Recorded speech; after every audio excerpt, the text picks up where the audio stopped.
Sahraoui avait conduit avec une grande sagesse. Et nous voilà aujourd'hui, 2025, c'est-à-dire 35 ans plus tard, le référendum n'a pas eu lieu. Mais ça n'enlève rien au droit à l'autodétermination du peuple sahraoui.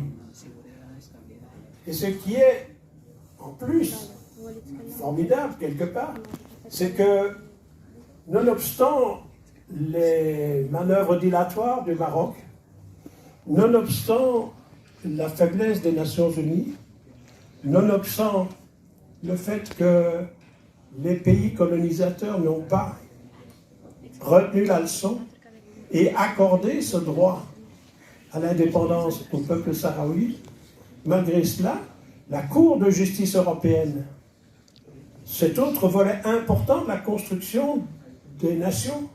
Vous savez qu'il y a 3 piliers dans la construction d'une nation. Il y a l'exécutif, c'est le gouvernement, mais il y a le législatif, c'est le Parlement, et il y a le pouvoir judiciaire. Ces 3 pouvoirs sont fondamentaux pour créer l'espace démocratique indispensable à la coexistence des peuples. Et le pouvoir judiciaire, la Cour européenne de justice, à la demande du Front Polisario, a pris la chose en main il y a des années de cela. Il y a des années, depuis 1986, que la Cour européenne de justice a répété régulièrement quel était le droit du peuple sahraoui, droit inaliénable, à reconnaître qu'il existe un peuple, qu'on ne confond pas un peuple et une population, parce que dans le cas du Sahara, comme dans beaucoup de cas, le colonisateur a peuplé la région aussi. Donc il s'agit bien du peuple sahraoui, reconnu comme tel, et son représentant légitime, le Front Polisario, reconnu comme tel par la Cour européenne.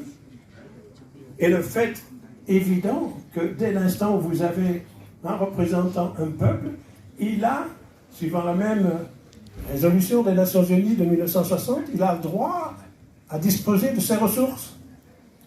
Or, ces ressources aujourd'hui, elles sont pillées par le Maroc et par ceux qui aident le Maroc à ce pillage.